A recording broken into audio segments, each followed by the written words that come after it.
ఏ గూటి పక్షులు ఆ గూటికే చేరతాయన్నట్లుగా టాలీవుడ్ ప్రముఖ నటుడు బాబు మోహన్ ప్రజాశాంతి పార్టీలో చేరారు. మార్చి 4వ తేదీన హైదరాబాద్లో ఆ పార్టీ అధ్యక్షుడు కేఏ పాల్ బాబు మోహన్ కు పార్టీ కండువ కప్పి పార్టీలోకి ఆహ్వానించారు. అనంతరం ప్రజాశాంతి పార్టీ అధ్యక్షుడు కేఏ పాల్ మాట్లాడుతూ, రానున్న సార్వత్రిక ఎన్నికల్లో వరంగల్ లోక్సభ స్థానం నుంచి మా పార్టీ అభ్యర్థిగా బాబు మోహన్ బరిలో దిగనున్నారని ప్రకటించారు. అయితే బాబు మోహన్ ప్రజాశాంతి పార్టీలో చేరటం పట్ల సర్వత్రా విస్మయం వ్యక్తమవుతోంది.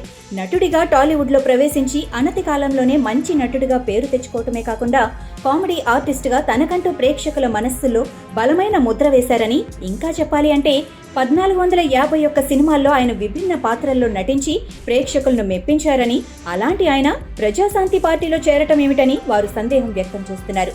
ఇక ఆ పార్టీలో చేరిన తొలి వ్యక్తి ఆయనే అవుతారన్న ఓ ప్రచారం సైతం సదరు సర్కిల్లో వైరల్ అవుతోంది.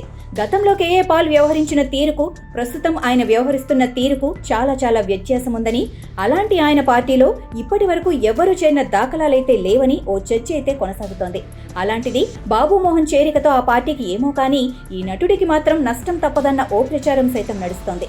ప్రస్తుతం కేఏ పాల్ ఓ కామెడీ పీస్ లాగా వ్యవహరిస్తున్నారన్న ఓ ప్రచారం సైతం జన బాహుళ్యంలో ఉందన్న ఓ వాదన కూడా నడుస్తోంది. ఇక ఉమ్మడి ఆంధ్రప్రదేశ్లో బాబు మోహన్ తొలుత సైకిల్ పార్టీలో చేరి ఆందోళన నుంచి 2 సార్లు ఎమ్మెల్యేగా గెలిచి చంద్రబాబు కేబినెట్లో మంత్రిగా కూడా పనిచేశారని, అనంతరం ఆ పార్టీకి రాజీనామా చేసి టీఆర్ఎస్ పార్టీ తరపున అదే అసెంబ్లీ స్థానం నుంచి పోటీ చేసి గెలుపొందారని, కానీ 2019 ఎన్నికల్లో ఆయనకు ఆ పార్టీ టికెట్ కేటాయించకపోవడంతో కారు పార్టీకి రామ్ చెప్పి ఆ వెంటనే బీజేపీలో చేరి ఆ పార్టీ ఎమ్మెల్యేగా పోటీ చేసి ఓటమి పాలు కావడంతో ఇక 2023 ఎన్నికల్లో మళ్లీ ఆందోళన నుంచి బీజేపీ అభ్యర్థిగా బరిలో దిగి రాజనరసింహ చేతిలో ఓటమి పాలయ్యారని, అనంతరం ఆయన హైదరాబాద్లో ప్రెస్ క్లబ్లో ప్రెస్ మీట్ పెట్టి కమలం పార్టీకి రాజీనామా చేస్తున్నట్లు ప్రకటించడమే కాకుండా తన భవిష్యత్ కార్యాచరణ ప్రకటిస్తానంటూనే తనకు జన్మనిచ్చిన గడ్డ వరంగల్కు ఏదో ఒకటి చేయాలంటూ బాబు మోహన్ లీకులు సైతం ఇచ్చారని, అయితే తాజాగా ప్రజాశాంతి పార్టీలో చేరిన బాబు మోహన్ వరంగల్ నుంచి ఎంపీగా పోటీ చేస్తారని ప్రకటించడంతో ప్రజలకు ఓ క్లారిటీ అయితే వచ్చిందన్న ఓ చర్చ అయితే ప్రజల్లో సాగుతోంది.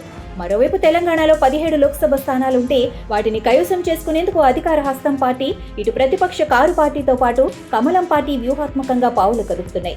ఆ క్రమంలో ఆయా స్థానాల్లో తమ అభ్యర్థులు పాగా వేసేందుకు ఆయా పార్టీలు ఇప్పటికే వరుసగా అభ్యర్థులను ప్రకటిస్తూ వస్తున్నాయని, అలాంటి సమయంలో పెద్దగా ప్రచారం లేని కేఏ పాల్ పార్టీ తరపున వరంగల్ ఎంపీ అభ్యర్థిగా బాబు మోహన్ బరిలో దిగితే గెలుపు సాధ్యమేనా అన్న ఓ సందేహం అయితే పొలిటికల్ సర్కిల్లో ఓ చర్చగా వైరల్ అవుతోంది.